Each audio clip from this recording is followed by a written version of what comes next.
नमस्कार दोस्तों, स्वागत है आपका स्टडी फॉर सिविल सर्विसेज में। वीडियो को पूरा देखिए। कोई भी आपका फीडबैक है, कोई सजेशन है, तुरंत वीडियो में कमेंट करके जरूर बताइए। अच्छा लगे तो वीडियो लाइक जरूर कर लीजिए और ऐसे वीडियो लगातार फ्री में पाने के लिए चैनल को तुरंत सब्सक्राइब कर लीजिए और बेल आइकन को जरूर टैप कर लीजिए ताकि आगे भी सारे वीडियो आपको मिलते रहे। यूट्यूब में फॉलो करते हैं तो प्लीज ये वाला फ्री टेलीग्राम चैनल जरूर ज्वाइन कर लीजिएगा। सारे नोटिफिकेशन, सारे अपडेट यहीं पे आते हैं, ध्यान रखिएगा। स्टडी फॉर सिविल सर्विसेज का कोई भी पेड ग्रुप अगर आपको ज्वाइन करना है तो सिर्फ 856480560660897523864455 यही नंबर है हमारे, सिर्फ जहां पे कॉल या व्हाट्सएप कर सकते हैं।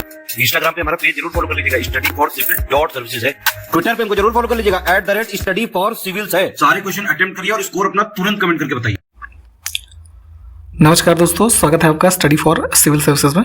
पीईटी एग्जामिनेशन 2022 के लिए हम लगातार पेड क्वेश्चंस को वीडियो फॉर्मेट में देख रहे हैं, उसको कंटिन्यू करेंगे आज के फर्स्ट क्वेश्चन के साथ। यहाँ पे देखिए हमारे पास एक पैसेज है, चूंकि हमारे हिंदी के पैसेज भी हमसे पूछे जाने हैं, ठीक है, तो उसी के क्रम में एक पैसेज आपको यहाँ पे स्क्रीन पे दिख रहा है, इसको ध्यान से पढ़ लीजिए और नीचे दिए हुए क्वेश्चंस को हम इसमें से सॉल्व करेंगे, ठीक है। तो चलिए पहला क्वेश्चन देखेंगे। कहा जा रहा है कि घर कहाँ स्थित था, ठीक है। तो पहली लाइन में देखिए हमको मिलेगा कि वह मकान जो एक नीची पहाड़ी की छोटी पर स्थित था, तो छोटी नहीं चोटी होगा, यहाँ पे थोड़ा करेक्शन कर लेंगे, ठीक। तो पूछा जा रहा है कि मकान यानी घर कहाँ पर स्थित था, तो ये नीची पहाड़ी की चोटी पर स्थित था, ठीक है। तो नीची पहाड़ी जो है इसको हम चूज कर लेंगे उत्तर अपना। फिर दूसरे क्वेश्चन में है कि ऊंचाई से कोई क्या देख सकता था, ठीक है। तो यहाँ पे देखिए पैसेज में कि ये इस ऊंचाई से कोई भी नदी और पक्के धान के खेतों को फूलों से लदे हुए देख सकता था, ठीक। तो देखिए हमारे पास ऑप्शन में नदी भी है और धान के खेत हैं, तो उपरोक्त तो दोनों वाला ऑप्शन चूज करेंगे हम।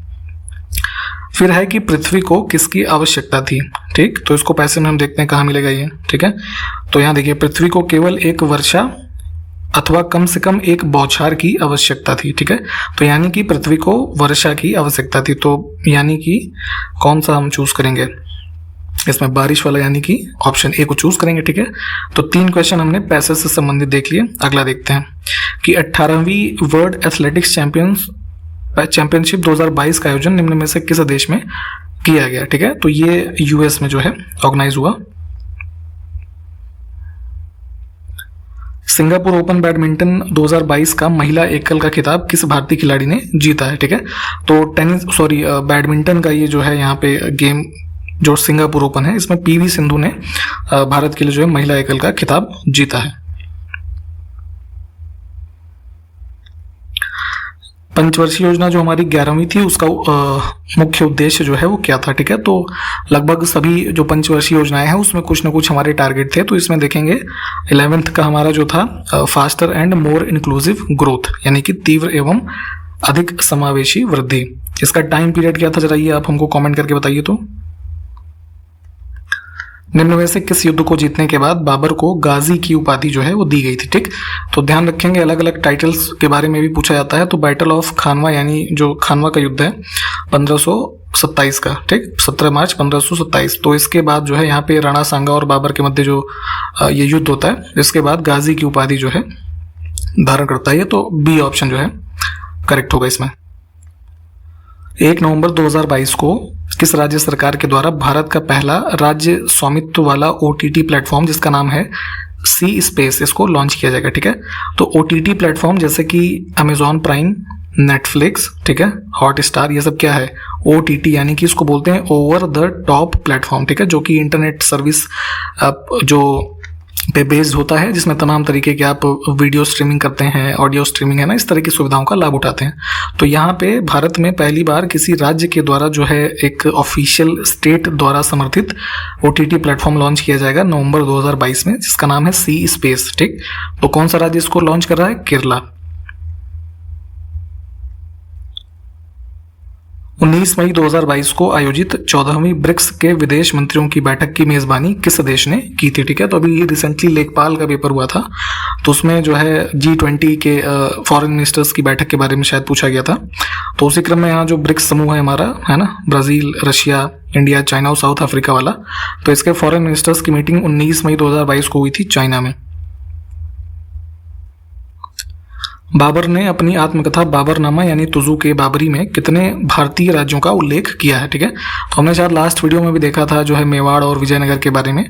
तो कुल मिला के यहाँ पे जो है 7 राज्यों के बारे में इसका उल्लेख इसने किया है। बाबर के माता का नाम क्या था ये बताना है, ठीक है। तो मुगल डायनेस्टी का फाउंडर बाबर जो था, इसकी माता का नाम था कुतलुग निकार खानम, ठीक। ऑप्शन ए जो है ये करेक्ट हो जाएगा।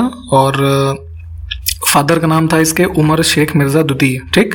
पैदा हुआ था कब ये, तो जो है ये फरवरी 1900 कह रहा हूँ, माफ कीजिएगा, 1483 में, ठीक। और इसकी डेथ हुई थी दिसंबर 1530 में, ठीक। इसकी समाधि कहाँ पे है, तो ये वर्तमान का जो ये है ना आपका अफगानिस्तान में काबुल का एरिया, वहाँ पर है, ठीक। तो ये सब फैक्ट्स को ध्यान रखें।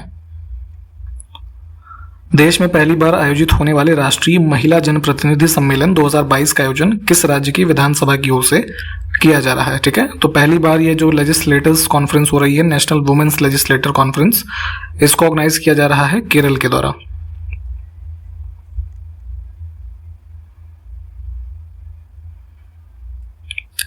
दिल्ली के किले दीन पनाह के शेर मंडल नामक पुस्तकालय की सीढ़ी से गिरकर हुमायूं की मृत्यु किस वर्ष में हुई थी, ठीक है। तो एक किताब पढ़ते हुए जो है पुस्तकालय की सीढ़ी से गिर गया था हुमायूं, इसकी मौत हो गई थी 1556 में। जलालुद्दीन मोहम्मद अकबर का जन्म कब हुआ था, ठीक है। तो मुगल डायनेस्टी का जो तीसरा शासक हुआ अकबर, तो इसका जन्म हुआ था आपका जो वर्तमान में ये सिंध के एरिया में अमरकोट है ना, पाकिस्तान में, वहां पे हुआ था 15 अक्टूबर 1542 AD में। तो डी ऑप्शन जो है ये करेक्ट हो जाएगा। हाल ही में नेट जियो ने दुनिया का सबसे ऊंचा मौसम स्टेशन जो है किस पर्वत पर स्थापित किया है, ठीक। तो नेट जियो नहीं है, बेसिकली जो ये नेशनल जियोग्राफिक चैनल देखते हैं ना आप टीवी में, तो ये जो पूरा समूह है इनके द्वारा माउंट एवरेस्ट पे, जो कि हमारा सबसे ऊंचा माउंटेन है विश्व में, 8848.86 मीटर जिसकी एलिवेशन है, तो सबसे टॉप पॉइंट पे यहाँ पे एक जो ये वेदर स्टेशन है इसको स्थापित किया गया है, ठीक। तो ध्यान रखेंगे ऑप्शन ए जो हमारा है ये करेक्ट है। निम्न में से कौन अकबर का पुत्र नहीं है या नहीं था, ठीक। तो देखिए सलीम, जिसको जहांगीर के रूप में आप जानते हैं, वो तो था ही। इसके अलावा जो है मुराद और दानियाल, इसके अलावा हुसैन और हसन, है ना, ये 5 तो जो है अकबर के पुत्र थे। आगा खान जो है ये गलत हो जाएगा। इसमें देख लीजिए बी ऑप्शन जो है ये करेक्ट है। भारी तोपों का विभाग क्या कहलाता था, ठीक है। तो मुगल काल में आपने देखा कि जो है बारूदों का इंट्रोडक्शन बाबर के टाइम से हुआ, तो इसके बाद से जो है भारी तोपें काफ़ी भारी मात्रा में इस्तेमाल होने लगी। तो इसका जो डिपार्टमेंट होता था इसको बोलते थे जिंसी। हाल ही में खबरों में रही नेचिफू सुरंग का निर्माण बीआरओ यानी कि जो हमारा बॉर्डर रोड ऑर्गेनाइजेशन है ना, सीमा सड़क संगठन जो है, इनके द्वारा किस राज्य में किया जा रहा है, ठीक है। तो नेचिफू सुरंग का निर्माण हो रहा है अरुणाचल प्रदेश में। अगला है कि केरल के बाद देश की दूसरी डिजिटल यूनिवर्सिटी का निर्माण किस राज्य में किया जाएगा, ठीक। तो कोरोना टाइम्स में जो है 2020 में केरल के जो गवर्नर हैं आरिफ अलवी, नहीं एक बार नाम रुकिए कंफर्म कर लेते हैं, आरिफ मोहम्मद खान इनका नाम है, ठीक। तो कोरोना के दौरान आरिफ मोहम्मद खान ने केरल में सबसे पहली डिजिटल यूनिवर्सिटी जो है भारत की जो है उसका शुभारंभ किया। और अभी रिसेंटली अनाउंसमेंट की गई है कि जो देश की दूसरी डिजिटल यूनिवर्सिटी होगी इसको राजस्थान के जोधपुर में स्थापित किया जाएगा, ठीक। डिजिटल माध्यम में सारी सर्विसेज की अवेलेबिलिटी के साथ। हाल ही में भारत की 10 लाख आशा स्वयंसेवियों को किस संस्थान की ओर से ग्लोबल हेल्थ लीडर्स अवार्ड से सम्मानित किया गया, ठीक। तो ध्यान रखेंगे ग्लोबल हेल्थ लीडर्स अवार्ड दिया गया है भारत की जो हमारी देखते होंगे ना हमारे सोसाइटी में आशा वर्कर्स काम करती हैं, तो इनको वर्ल्ड हेल्थ ऑर्गेनाइजेशन यानी विश्व स्वास्थ्य संगठन जो है इनके द्वारा ग्लोबल हेल्थ लीडर्स अवार्ड दिया गया है कि जो बेसिक लेवल पे हमारी हेल्थ फैसिलिटीज़ हैं, मेडिकल फैसिलिटीज़, उसको प्रोवाइड करने में भारत में जो है और जहाँ पे भी इनका एक्सेसिबिलिटी है उसमें इनका योगदान देने के लिए इनको ये अवार्ड दिया गया है। 21 जून 2022 को 8वें अंतर्राष्ट्रीय योग दिवस के प्रदर्शन का मुख्य आयोजन किस शहर में किया गया, ठीक है। तो प्रतिवर्ष हम देखते हैं कि इसको अलग अलग जो है शहरों में आयोजित किया जाता है। तो 21 जून को हम अंतर्राष्ट्रीय योग दिवस मनाते हैं, आपको पता ही होगा। और इस बार का जो आयोजन हुआ है ये मैसूर में हुआ है। भारत ने किस वर्ष तक 500 गीगावाट गैर जीवाश्म ऊर्जा क्षमता का महत्वाकांक्षी लक्ष्य जो है निर्धारित किया है? ठीक, तो non fossil fuel based energy capacity 500 gigawatt की ये टारगेट रखा गया है भारत सरकार के द्वारा वर्ष 2030 तक प्राप्त करने के लिए। अगला देखिए, हाल ही में किस केंद्रीय मंत्री ने बायोटेक शोधकर्ताओं और स्टार्टअप के लिए एकल राष्ट्रीय पोर्टल जो है उसको लॉन्च किया है? ठीक है, तो हमारा जो ये बायोटेक्नोलॉजी से संबंधित क्षेत्र में जितने भी रिसर्चर हैं और जितने भी स्टार्टअप इस क्षेत्र में काम कर रहे हैं उनके लिए एक सिंगल नेशनल पोर्टल इनके जो है एक्सचेंज के लिए इजीली एक्सेस अवेलेबल हो सके यहाँ पे, तो पूरे देश को जो है कनेक्ट करने के रूप में सिंगल नेशनल पोर्टल लॉन्च किया है जो हमारे ये मिनिस्टर हैं जितेंद्र सिंह, ठीक है, इनके द्वारा किया गया है। इनमें से किसने विक्रमादित्य की उपाधि धारण की थी? ठीक है, तो ये चंद्रगुप्त द्वितीय के द्वारा जो है धारित की गई थी। अगला देखिए कि इंग्लिश में देख लेते हैं इसका theme, metrology in the digital era. ठीक है, डिजिटल युग में मेट्रोलॉजी थीम के साथ विश्व मेट्रोलॉजी दिवस 2022 किस दिन मनाया गया? तो मेट्रोलॉजी बेसिकली क्या होता है कि एक साइंटिफिक स्टडी है किसका, मेजरमेंट्स जितने भी होते हैं उनका। ठीक, तो 2022 का थीम है metrology in the digital era. इसको ऑब्जर्व किया गया है आपका अभी रिसेंटली ये 20 मई को। ठीक, हाल ही में भारतीय रेलवे ने स्वदेशी हाइपरलूप प्रणाली विकसित करने के लिए किस संस्थान के साथ साझेदारी की है? ठीक है, तो हाइपरलूप बेसिकली क्या होता है कि एक मोड ऑफ ट्रांसपोर्ट है ये भी। जैसे मेट्रो ट्रेन अगर आपने देखी हो तो ऐसे पूरा पैक्ड कोच की तरह एक कैप्सूल के टाइप में होता है, तो एक ऐसे ट्रांसपोर्ट का मीडियम बनाया जाता है, पूरा ऐसे कवर्ड होता है, वो हाइपरलूप उसको बोलते हैं। ठीक है, तो उसमें कैप्सूल्स के माध्यम से जो है लोग इसके अंदर बैठ करके यात्रा करते हैं, काफ़ी हाई स्पीड में चलती है ये। ठीक है, तो एक संस्थान है वर्जिन, तो उसके द्वारा जैसे इसका ऑपरेशन कई देशों में किया जाता है, तो इस प्रकार की कुछ एक स्वदेशी प्रणाली भारतीय रेलवे ने विकसित करने के लिए अभी आईआईटी मद्रास जो है इनके साथ साझेदारी की है। हाल ही में उपासना स्थल अधिनियम विशेष उपबंध जो है खबरों में रहा था, तो इसको कब पारित किया गया था ये बताना है हमको। ठीक है, तो place of worship act special provision ये बनाया गया था 1991 में। ठीक, जो अयोध्या का केस था राम मंदिर वाला, उसके टाइम पीरियड के आसपास। निम्नलिखित में से किसने जो है कविराज की उपाधि धारण की थी? ठीक है, तो अभी हमने ऊपर भी देखा कई सारे टाइटल्स जैसे विक्रमादित्य, गाजी, ये सब है ना, तो कविराज की टाइटल जो है अडॉप्ट किया था समुद्रगुप्त ने। सी ऑप्शन करेक्ट हो जाएगा हमारा।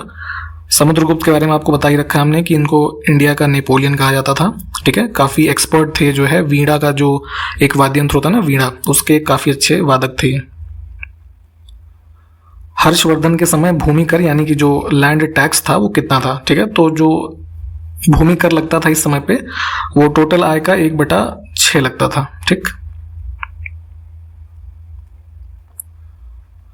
अगला है कि मोपला विद्रोह जो है कब हुआ था? ठीक, तो ये ऐसे पेनिनसुलर इंडिया आप देखते हैं तो जो केरल के आसपास का ये मालाबार रीजन है। ठीक है, तो यहाँ पे जो है ब्रिटिश जो कॉलोनियल रूल था इसके अगेंस्ट में मालाबार रीजन में ये मोपला रिवोल्ट जो है होता है, इसको मालाबार रिवोल्ट भी कहा जाता है। 1921 में जो है ये जो है शुरू हुआ था। बंगाल का विभाजन जो है कब हुआ था? ठीक है, तो ईस्ट बंगाल और वेस्ट बंगाल के रूप में जो बंगाल का एरिया था ब्रिटिशर्स के द्वारा 1905 में इसको जो है पार्टीशन किया गया था। उस समय वायसराय कौन था? Lord Curzon. ठीक है, ये भी पूछा जाता है तो ध्यान रखेंगे। 1905। भारत छोड़ो आंदोलन कब शुरू हुआ था? ठीक है, तो ये महात्मा गांधी जी के द्वारा लॉन्च किया गया था। डेट भी आपसे पूछी जाती है, 8 अगस्त 1942 से। ठीक, भारत छोड़ो आंदोलन, क्विट इंडिया मूवमेंट। आरबीआई यानी कि रिजर्व बैंक ऑफ इंडिया का राष्ट्रीयकरण जो है कब हुआ था? तो आज़ादी के बाद ये नेशनलाइजेशन हुआ है इसका 1949 में। 1934 का आरबीआई एक्ट आया था, उसके द्वारा इसकी स्थापना हुई थी, है ना। पहले ये स्थापित हुआ था कलकत्ता में, हेडक्वार्टर था, बाद में इसको शिफ्ट यहाँ पे 37 में शिफ्ट कर दिया गया था मुंबई में। ठीक, और नेशनलाइजेशन इसका हुआ 1949 में। अगला है कि पंचायती राज दिवस जो है किस दिन मनाया जाता है? ठीक है, तो इसको मनाते हैं हम जो है प्रतिवर्ष 24 अप्रैल को। संघ की कार्यपालिका शक्ति किसमें निहित होती है? तो यहाँ एग्जीक्यूटिव पावर थोड़ा गलत दिखा है ना, EX ऐसे होता है, ठीक। तो एग्जीक्यूटिव पावर जो यूनियन की है, तो वो चूंकि भारत में जो है सारे काम जो होते हैं हमारे राष्ट्रपति के नाम से होते हैं, तो सारी शक्ति जो है राष्ट्रपति में निहित होती है। उनको एड एंड एडवाइस करने के लिए काउंसिल ऑफ मिनिस्टर्स होती है, जो जिसको की हेड करते हैं प्राइम मिनिस्टर, ठीक है। तो ध्यान रखेंगे जिनके नाम से सारे काम होते हैं वो राष्ट्रपति में होते हैं, तो ऑप्शन बी हमारा करेक्ट होगा। DPSP यानी नीति निर्देशक तत्वों के बारे में आपको बताना है कि ये भारतीय संविधान के कौन से भाग में है। तो पहले में है जो है संघ और उसके राज्य क्षेत्र यानी कि यूनियन एंड इट्स टेरिटरी।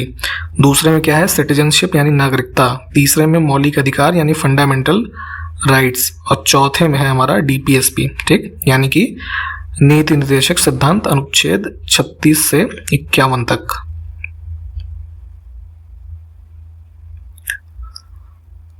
आनुवंशिकी का पिता किसे कहा जाता है, ठीक है, फादर ऑफ जेनेटिक्स। तो इनको जानते हैं ग्रेगर जॉन मेंडल को। अगला देखिए, रेशम के कीड़ों का पालना जो है वो क्या कहलाता है, ठीक। तो यहाँ पे इसको बोलते हैं सेरीकल्चर, ठीक। ऑप्शन हमारा ए करेक्ट हो जाएगा। पोमोलॉजी क्या होती है, तो जो फ्रूट्स होते हैं इनकी स्टडी को हम पोमोलॉजी बोलते हैं। एपीकल्चर होता है तो जो हमारे ये होते हैं ना मधुमक्खी, है ना, मधुमक्खी पालन को बोलते हैं एपीकल्चर। पीसीकल्चर होता है कौन सा, जो फिश का प्रोडक्शन यानी मछलियों का उत्पादन होता है।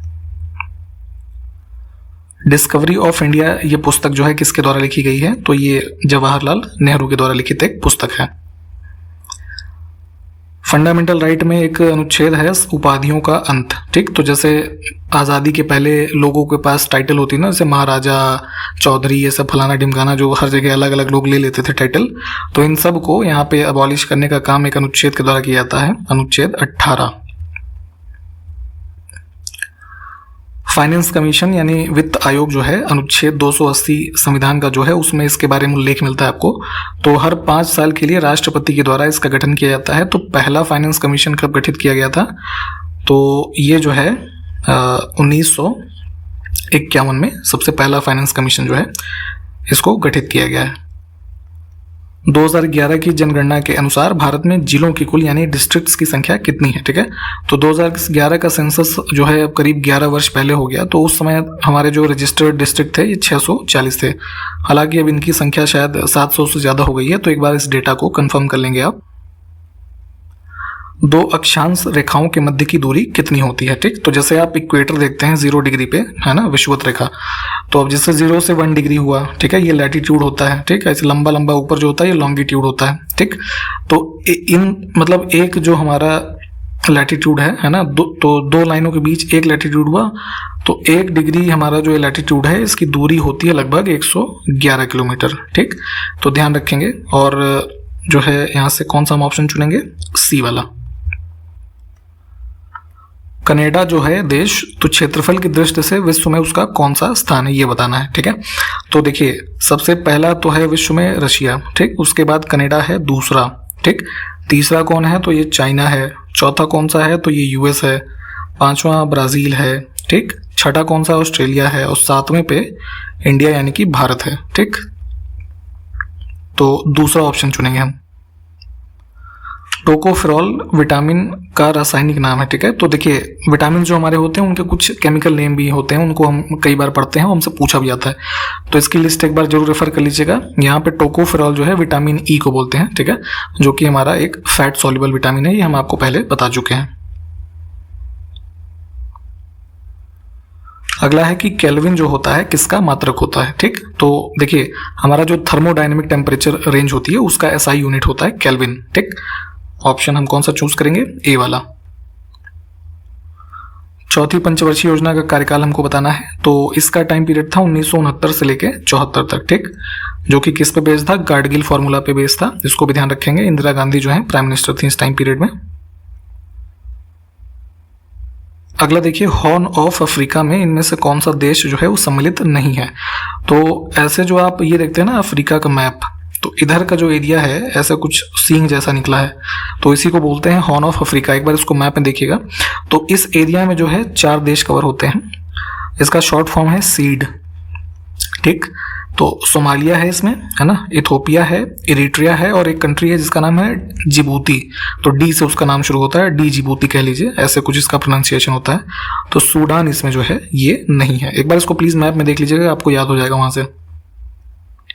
तो आज के वीडियो में हम यहीं तक रखेंगे, ठीक है। सारे क्वेश्चंस को आप देख लें, हम आपसे नेक्स्ट वीडियो में मिलते हैं। तब तक के लिए नमस्कार, जय हिंद।